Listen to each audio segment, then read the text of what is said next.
نیند جب خوابوں سے پیاری ہو تو ایسے عہد میں، نیند جب خوابوں سے پیاری ہو تو ایسے عہد میں، خواب دیکھے کون اور خوابوں کی تعبیر بتائے کون۔ یہ تو تھی ایک شعر کے حوالے سے بات، لیکن ہم تعبیر بتانے والے ہیں اور بتانے کے لیے ہمارے پاس شیخ صاحب بھی موجود ہیں۔ فاضل مدینہ یونیورسٹی، عرصہ 9 سال تک مدینہ یونیورسٹی میں پڑھنے اور 4 سال تک وہاں پڑھانے کی ان کو سعادت حاصل رہی ہے۔ مسجد نبوی اور روضہ رسول صلی اللہ علیہ وسلم اور ریاض الجنہ جیسے مقامات پر ان کو 3 سال خدمات کا شرف بھی حاصل رہا ہے۔ شیخ ہاشم یزمانی صاحب ہمارے ساتھ موجود ہیں۔ شیخ صاحب السلام علیکم۔ وعلیکم السلام ورحمۃ اللہ۔ خیریت سے ہیں سر؟ الحمدللہ۔ لے آئے ہیں پھر خواب آپ تعبیروں کے ساتھ انشاءاللہ۔ ٹھیک، یزمانی صاحب بہت سے خواب ہیں، جلدی جلدی شامل کر لیتے ہیں۔ جی بسم اللہ۔ پوچھا کہ میں نے خواب میں دیکھا ہے کہ قضائے حاجت کرتے وقت میرے معدے سے مختلف سانپ نکلنے لگے، میں ہاتھ سے پکڑ کر انہیں پھینک دیتا ہوں مگر وہ پھر زندہ ہو جاتے ہیں۔ ایک سانپ کا میں نے سر بھی کچلا ہے، اس کی تعبیر کیا ہوگی؟ عموماً جو سانپ ہے وہ تو دشمن، حاسد، کسی مخالف جی یا کسی رکاوٹ کی طرف اشارہ ہے۔ اب یہ خواب دیکھنے والے کہہ رہے ہیں قضائے حاجت کے لیے گیا ہوں جی تو بڑے پیشاب کی جگہ یعنی وہ سانپ نکل رہے ہیں، اور سانپوں کا نکلنے کے وقت انہوں نے خود ان کو ہاتھ سے پکڑا اور پھینک دیا۔ تو اس کا مطلب یہ ہے کہ وہ جو حسد، وہ کسی مخالف کی مخالفت، اور وہ کوئی رکاوٹ جو ان کے کام میں، ان کی شادی میں، یہ خود جانتے ہیں خواب دیکھنے والے نا کہ کہیں نہ کہیں کوئی رکاوٹ کا معاملہ، کہیں کسی کاروباری رقابت کا معاملہ، کہیں کسی حاسد کا حسد، یہ پتہ چل جاتا ہے بعض دفعہ ان کے رویوں سے۔ وہ جس نے اس پر یعنی خواب دیکھنے والے پر گھٹن کا ایک ماحول پیدا کیا ہوا ہے نا، وہ گھٹن ختم ہو رہی ہے۔ اچھا، اب دیکھیں بظاہر تو ایک بڑا خوفناک ہاں جی، منظر سانپ ہے اور وہ معدے سے نکل رہا ہو تو بجائے پیشاب کے جو ہے نا سانپ نکل رہے ہیں، تو یہ وہ گھٹن اور وہ پریشانی جس نے انہیں جو ہے نا وہ دباؤ کے اندر رکھا ہوا ہے، وہ چیز نکل رہی ہے۔ لیکن انہوں نے کہا کہ ہاتھ سے پکڑ کے وہ ان کو پھینکتے ہیں، گویا کہ وہ خود بخود نہیں نکل رہے، یا ہاتھ سے کھینچتے ہیں پھر ان کو نکالتے ہیں۔ اس کا مطلب یہ ہے کہ ابھی ہم ایک آیت سن رہے تھے نا، وَالَّذِينَ جَاهَدُوا فِينَا لَنَهْدِيَنَّهُمْ سُبُلَنَا۔ جو آدمی محنت کرتا ہے تو اللہ تعالیٰ اس کے لیے ایک رستہ نہیں بلکہ بہت سے رستے پیدا کر دیتا ہے۔ تو انسان اخلاص کے ساتھ محنت کرے تو یہ ہاتھ سے گویا کہ یہ ان کی اپنی محنت اور مشقت کے بعد وہ کسی مخالف کی مخالفت، وہ کوئی بڑی رکاوٹ جو ان کے کاروباری معاملات کے اندر یا شادی کے اندر آ رہی ہے، تو ان کی محنت سے، وہ محنت کیا ہو سکتی ہے؟ ذکر اذکار کریں گے، دعائیں پڑھیں گے، قرآن پاک کی تلاوت کریں گے، صدقہ خیرات کریں گے، تو یہ وہ ہاتھ کی محنت ہے، یہ مشقت ہے۔ اس کے بعد وہ جو پریشانی ہے وہ ختم ہو رہی ہے۔ تو اس کے بعد انہوں نے کہا کہ پھینک بھی دیا، گویا کہ وہ جو اچھا بعض دفعہ ہے نا انسان گناہوں کی دلدل میں پھنس جاتا ہے، اور انسان کو گناہوں سے چھٹکارا چاہیے اور وہ محنت بھی کر رہا ہے، تو یہ گناہوں کے احساس کا نکلنا بھی ہے کہ انسان گناہوں کو چھوڑنے میں کامیاب ہوگا انشاءاللہ۔ اور وہ بھی ہاتھوں سے انسان دعا کرتا ہے نا اللہ تعالیٰ سے کہ یا اللہ میں گناہوں کے دلدل میں پھنس گیا ہوں، کہ یا اللہ مجھے نکال دے، تو یہاں اللہ تعالیٰ اس کو گناہوں سے بھی نکالیں گے۔ گویا کہ ظاہری رکاوٹیں اور جو اندرونی گناہوں کی صورت میں اللہ تعالیٰ تک پہنچنے میں رکاوٹ بن رہی ہیں چیزیں، وہ ساری کی ساری انشاءاللہ خارج ہوں گی۔ لیکن انہوں نے کہا کہ میں نے پھینکے ہیں تو دوبارہ وہ زندہ بھی نظر آئے ہیں، تو اس کا مطلب یہ ہے کہ مزید احتیاط کی ضرورت ہے۔ انسان توبہ کرتا ہے، دوبارہ گناہ کی طرف پلٹ آتا ہے بسا اوقات، تو محتاط رہنے کی ضرورت ہے کہ جس گناہ سے پکی توبہ کی ہے دوبارہ اس کا ارتکاب نہ ہو، اور اگر ہو جائے تو دوبارہ اللہ تعالیٰ سے معافی مانگ لے۔ تو جو کاروبار کے اندر یا رشتے کے اندر کوئی رکاوٹ بظاہر ختم ہوئی ہے، دوبارہ وہ سر اٹھا سکتی ہے، کب؟ جب انسان محتاط نہ رہے۔ تو یہ آئندہ زندگی میں محتاط رہنے کی طرف بھی اشارہ ہے۔ اور ایک صاحب کو انہوں نے کہا میں نے پکڑا بھی اور اس کو کچل بھی دیا، اس کے سر کو۔ تو اس کا مطلب یہ ہے کہ وہ جو رکاوٹیں ہیں کچھ تو دوبارہ سر اٹھا سکتی ہیں، لیکن اس کو جب کچل دیا ہے تو اس کا مطلب یہ ہے کہ معاملہ ان کے ہاتھ میں ہے، کنٹرول میں ہے۔ اللہ تعالیٰ نے ان کو وہ طاقت اور صلاحیت دے رکھی ہے کہ وہ گناہوں سے بھی بچ سکتے ہیں، رکاوٹوں کو ختم بھی کر سکتے ہیں۔ لیکن طریقہ کیا ہے؟ ہاتھوں کا استعمال ہے، اور ہاتھ دعا کے لیے اٹھتے ہیں تو اللہ تعالیٰ سے دعا کریں اور انہی ہاتھوں سے صدقہ کریں۔ تو یہی ہاتھ ہی ہوتے ہیں نا، صدقہ کے لیے بھی استعمال ہوتے ہیں، دعا کے لیے بھی استعمال ہوتے ہیں۔ جب آدمی نماز کے لیے کھڑا ہوتا ہے تو سب سے پہلے تکبیر تحریمہ کے لیے انسان کے ہاتھ ہی اٹھتے ہیں. گویا کہ یہ چیزیں یہ کرتا رہے اپنی زندگی میں تو ساری کی ساری جو رکاوٹیں ہیں وہ دم توڑ جائیں گی انشاءاللہ. انشاءاللہ. ٹھیک ہے جی. عرفان صاحب ایک آئی ڈی ہیں اور وہ لکھتے ہیں کہ السلام علیکم جسمانی صاحب، میری دعا ہے مجھ کو اور آپ کو اور نبی نظامی صاحب کو اللہ اپنے گھر کی زیارت کروائیں. آمین آمین آمین آمین یا رب العالمین. جی ٹھیک ہے. اور آگے جو آپ نے لکھا ہے وہ کچھ سمجھ نہیں لگی، آپ اس کو اگر دوبارہ لکھ دیں تو شاید ہم اس کو شامل کر لیں. آگے پوچھا کہ اچھا جی ایک کالر ہے، ان کو شامل کر لیتے ہیں. جی السلام علیکم. وعلیکم السلام. وہاڑی سے ہمیں کال کر رہی ہیں نسیم صاحبہ. جی شکریہ آپ نے کال کی ہے، فرمائیے. جی میرا خواب ہے، میں نا جی سانس لے لیں، کوئی بات نہیں، ایک لمبا سانس لیں اور پھر آرام سے بولیں. میری امی کو فوت ہوئے 15 سال ہو گئے. اچھا. اور میں خواب میں دیکھتی ہوں کہ مجھے بچہ ہوا ہے اور میری امی آئی ہے اسے لے گئی. اچھا ٹھیک ہے، بس یہ ختم ہو گیا جی یہاں پہ خواب. جی اچھا چلیں، آپ لمبا سا سانس لیں، پانی کے 2-3 گھونٹ لیں. آپ کو سانس چڑھ گیا ہے، کچھ ایکسائٹمنٹ ہو جاتی ہے، لیکن چلیں اللہ پاک آسانیاں کریں. جی میں ابھی جواب دیتا ہوں، ٹھیک ہے. چلیں جی لائن ڈسکنیکٹ ہو گئی ہے، سر فرمائیے گا اس حوالے سے. اس طرح کا خواب نہ آن لائن بیان کرنا چاہیے، نہ لائیو کال کے ذریعے سے بیان کرنا چاہیے، اچھا اور نہ ہی کسی سے ڈسکس کرنا چاہیے. اچھا تو ایسا خواب جب دیکھتے ہیں تو یہ ہماری بہن جو ہے وہ اللہ تعالیٰ سے دعا کریں کہ اللہ تعالیٰ ان کے گھر کے افراد کی سلامتی رکھے، اللہ تعالیٰ ان سب کی جو ہے نا حفاظت رکھے، ان کی اولاد کی حفاظت رکھے، اور کچھ صدقہ کریں. جیسے ابھی میں نے عرض کیا نا کہ انسان صدقہ کرے، دعا کے لیے ہاتھ اٹھائے، نماز پڑھے، تو بس یہ کریں اور اللہ تعالیٰ سے سلامتی مانگیں اپنی اولاد کی اور اپنے گھر کے افراد کی.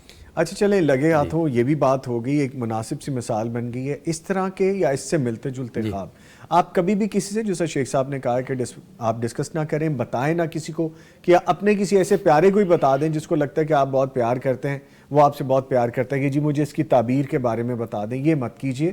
آپ ہمارا نمبر جانتے ہیں، میں دوبارہ ریپیٹ کر رہا ہوں، آج ویسے ہم نے اپنی لائیو چیٹ میں بھی لکھ دی ہے، 0321 0241 000، یعنی 0321 0241 اور 000. اس پہ آپ اپنا آڈیو یا لکھ کے خواب بھیج دیجئے. انشاءاللہ جب باری آئے گی آپ کو اس کا جواب مل جائے گا، تعبیر آپ تک پہنچ جائے گی. ایسے ہی جی ایسا ہی ہے. اگلا جو خواب کے حوالے سے کویسچن ہے وہ بھی کچھ ایسا ہی ہے. جی اس میں پوچھا گیا چند ایسے خواب جن کی تعبیر بالعموم زندہ شخص کی موت کی صورت میں سامنے آتی ہے، وہ کیا ہوتے ہیں؟ جی ہم یہ اس طرح کے جو سوالات یا لوگوں کے پوچھے گئے اس طرح کے جو خوابوں کے حوالے سے سوالات ہیں نا، وہ ہم اس لیے ڈسکس کرتے ہیں تاکہ اس طرح کے جو خواب اگر آئیں تو انہیں ڈسکس نہ کیا جائے، اور پھر انسان اللہ تعالیٰ سے بس پناہ مانگے، اللہ کی پناہ میں آ جائے، اللہ تعالیٰ سے دعا کرے اس کے شر سے بچنے کے لیے، اس کے نقصان دہ پہلوؤں سے بچنے کے لیے. تو چند ایسے خواب میں ذکر کرتا ہوں جن کا تعلق عموماً زندہ شخص کی وفات سے ہوتا ہے. اب یہ بتانا اس لیے ضروری ہے کہ جب اس طرح کا خواب آئے تو انسان بس اندر ہی اندر اللہ تعالیٰ سے دعا کرے، صدقہ خیرات کر دے، دعا کر دے، نماز پڑھے اور اللہ تعالیٰ کے سپرد کر دے اپنا معاملہ. اس میں ایک خواب یہ ہے کہ اگر کوئی بڑی عمر کا آدمی ہے، بیمار ہے، تو اگر آپ خواب کے اندر دیکھیں کہ وہ چلنے پھرنے لگ گیا ہے اور وہ جو ہے نا خاص طور پہ چلنے کے بعد اس کو آپ اکیلے دیکھیں، اس نے احرام کی چادریں پہن لی ہیں، اس کے ساتھ کوئی اور نہیں ہے، تو یہ اشارہ ہوتا ہے کہ اس شخص کا جو ہے نا آخری وقت پہنچا جاتا ہے، کیونکہ احرام کی چادریں وہ کفن ہے سفید اور وہ اکیلا ہے، اور پھر عمر کے اس حصے میں مثلا 70-80 سال کی عمر ہے اور کسی سیریس بیماری میں ہے، تو وہاں سے جو ہے نا اس کی واپسی یعنی ریکوری عام طور پر مشکل ہوتی ہے. تو اگر خواب کے اندر ریکوری دیکھی جائے اور اس کو چلتے پھرتے دیکھا جائے تو جیسے ہم کہتے ہیں نا بیماری آخری وقت میں ساتھ چھوڑ جاتی ہے، یعنی آدمی جتنا بھی بڑا بیمار ہو تو آخری وقت میں وہ اس کو تقریباً سکون مل جاتا ہے، اور یہ ہم نے اپنی آنکھوں سے بھی مشاہدہ کیا ہوا ہے. کہتے ہیں بالکل ٹھیک ہو گیا. میرے بڑے بھائی مولانا حبیب الرحمن یزمانی رحمہ اللہ تعالی، وہ کینسر سے فوت ہوئے ہیں. 1 سال جو ہے نا وہ ان کو کینسر رہا اور ان کا کینسر کے وہ زخم بھی ہو گیا تھے جسم سے، اور پورا 1 سال بڑی مشقت میں گزارا انہوں نے. لیکن جب آخری وقت آیا نا تو ظہر کی اذان ہو رہی تھی اور میں بالکل بھائی کے سرہانے کھڑا تھا. تو میں نے پوچھا کہ بھائی جان کوئی تکلیف؟ بلکہ اس دن انہوں نے تہجد بھی پڑھی ماشاءاللہ, یعنی لیٹ کے پڑھتے تھے اور تہجد بھی پڑھی, اور ہمیں محسوس ہو رہا تھا کہ بالکل جو ہے نا وہ کیفیت بہتر ہو گئی ہے. لیکن ہمارے ایک کزن ڈاکٹر ہیں, انہوں نے بعد میں بتایا کہ میں نے دوسرے بھائی سے کہہ دیا تھا کہ آج کیفیت ٹھیک نہیں ہے. ہمیں محسوس ہو رہا تھا کہ بالکل سکون میں ہے. تو اسی دن وہ اللہ تعالیٰ کو پیارے ہو گئے. رمضان المبارک کی 3 تاریخ تھی اور نومبر کی 31 تاریخ تھی, تو اللہ تعالیٰ کو پیارے ہو گئے. تو ہم یہ سمجھ رہے تھے کہ آخری لمحہ, یعنی ہم یہ سمجھ رہے تھے سکون میں ہے, جبکہ وہ تو تیاری تھی آخرت کی طرف. تو اس طرح جب کسی بیمار, زیادہ شدید بیمار ہو, بڑی عمر کا بیمار ہو, اس کو آپ احرام کی حالت میں دیکھیں یا اس کو چلتا پھرتا صحت مند حالت میں دیکھیں, یہ اس کی وفات کی طرف اشارہ ہوتا ہے عموماً. اسی طرح اگر کسی بیمار آدمی کو کوئی آدمی خوشبو دیتا ہے, یہ خوشبو لے لیں. اچھا, اب خوشبو اچھی چیز ہے, لیکن اگر کسی شدید بیمار آدمی کو خوشبو دی جائے, یہ اچھی چیز نہیں ہے خواب کے اندر, یہ اس کی وفات کی طرف اشارہ ہے. اچھا, یعنی کیوں کہ جب آدمی کو غسل دیا جاتا ہے, نہلایا جاتا ہے, تو باقاعدہ حکم ہے کہ وہاں پر اس کے کیا کیا جائے, خوشبو لگائی جائے, اور کہ کفن کو بھی لگاتے ہیں, پھر اس کے جو پانی استعمال ہوتا ہے اس کے اندر بھی لگاتے ہیں. تو یہ اشارہ ہوتا ہے موت کی طرف. تو یہ خوش نہیں ہونا چاہیے کہ بہت شدید بیمار آدمی ہے اس کو خوشبو دی جا رہی ہے. شدید بیمار ہے, وہ احرام کی چادریں پہن کر عمرے پہ اکیلا جا رہا ہے, تو اس پہ خوش نہیں ہونا چاہیے, بلکہ اس کی سلامتی کی دعا کرنی چاہیے. اور تیسرا ایسا خواب کہ کوئی فوت شدہ آتا ہے, جی, اور فوت شدہ عزیز بھائی, والد, والدہ, دادی اماں, دادا ابو کوئی آتے ہیں اور آ کر کہتے ہیں کہ آؤ چلیں. کسی زندہ آدمی کو کہتے ہیں آؤ چلیں, تو ان کا بازو پکڑ کے وہ لے بھی جاتے ہیں. اگر وہ زندہ آدمی انکار کر دے, کہے کہ میں نے نہیں جانا, تو اس کا مطلب یہ ہے کہ مہلت مل گئی ہے, ابھی زندگی ہے انشاءاللہ. اچھا, یعنی کوئی صحت کا معاملہ ہو سکتا ہے, لیکن مہلت مل گئی ہے, ساتھ جانے سے انکار کر دیا. لیکن اگر وہ فوت شدہ کے ساتھ چل پڑیں اور وہ ان کا بازو پکڑ کر لے جائے کسی انجان جگہ پہ یا قبرستان کی طرف, تو اس کا مطلب یہ ہے کہ یہ زندہ شخص کو اشارہ ہے کہ اب آپ اپنی آخرت کی تیاری کریں, اب آپ کا وقت آیا چاہتا ہے. تو یہ اللہ تعالیٰ کی طرف سے ایک بڑا انعام بھی ہے. یعنی ویسے تو کسی کو کوئی پتہ نہیں کہ کس نے کب فوت ہو جانا ہے, لیکن اگر کوئی اس طرح کا اشارہ مل جائے تو یہ اس کو چند لمحات, چند دن, چند ہفتے, چند مہینے بھی ہو سکتے ہیں, سال بھی ہو سکتا ہے, وہ اس کو مہلت دے دی ہے اللہ تعالیٰ نے کہ اب تیاری کر لیں. اگر بے نماز ہے نمازی بن جائے, تو یہ اللہ تعالیٰ کی طرف سے, یعنی بظاہر تو موت کا اشارہ ہے, لیکن ایک طرف سے یہ رحمت بھی ہے کہ انسان اپنی غفلت کو چھوڑ کر اللہ تعالیٰ کے ساتھ لو لگا لیتا ہے. اور اسی طرح اگر کوئی آدمی دیکھتا ہے کہ اس کا دانت ٹوٹ گیا ہے اور شدید خون بھی آیا ہے اور اس کو پھینک دیا اس نے, تو یہاں پر بھی اس کا معاملہ کسی کی وفات کی طرف ہے, اپنی یا خاندان کے اندر کسی کی وفات کی طرف اشارہ ہے. ٹھیک. اسی طرح ہم نے چھت والا تذکرہ کیا تھا. سوری میں بات کاٹ رہا ہوں, آپ کے یہاں پہ ایک کالر ہیں بڑی دیر سے, پہلے ان کو شامل کر لیتے ہیں. جی السلام علیکم. جی وعلیکم السلام. سیالکوٹ سے فائزہ صاحب آپ کال کر رہی ہیں, جی فرمائیے. جی اچھا, میں نے نا اپنا خواب بیان کرنا تھا. میں نے نا خواب میں دیکھا کہ میرا بڑا جیٹ ہے اور وہ جو دیوار ہے میرے کمرے کی, وہ نا ساری کالی علم کے حرفوں سے نا بھری ہوئی ہے. تو میں نے اسے بولا کہ بھائی یہ آپ نے کیا کر دیا ہے. تو آگے سے کہتے ہیں, میرے میاں کو کہتے ہیں کہ اب اسے نا تم ٹھیک کرا کے بتاؤ مجھے, اب اسے ٹھیک کراؤ اور میں پھر تمہیں دیکھتا ہوں. میں نا بڑی پریشان ہو جاتی ہوں. یہ میں نے ہاں دیکھا, میرا بڑا جیٹ ہے, انہوں نے کی تھی میری دیوار کا. شیخ صاحب کچھ پوچھنا چاہ رہے ہیں آپ سے, پوچھیے شیخ صاحب. حقیقی زندگی میں آپ کے اور آپ کے جیٹھ کے یعنی دونوں بھائیوں کے معاملات ٹھیک ہیں یا کوئی کلیش چل رہی ہے؟ نہیں ٹھیک نہیں تھے بڑے بھیا نا, وہ نہ تھوڑی حسد کرتے ہیں, ابھی بھی کرتے ہیں. اب تو اس کے بابا فوت ہو گئے ہیں. اوہ اچھا, یعنی ہسبینڈ ان کے فوت ہو. ٹھیک ہے بہن, میرے میاں فوت ہو گئے ہیں. اور پھر میں نے بعد میں خواب میں دیکھا میں نا ٹھیک نہیں رہتی اور میں نے دیکھا کہ مجھ کو نا سانپ نے نا خواب میں جکڑا ہوا ہے.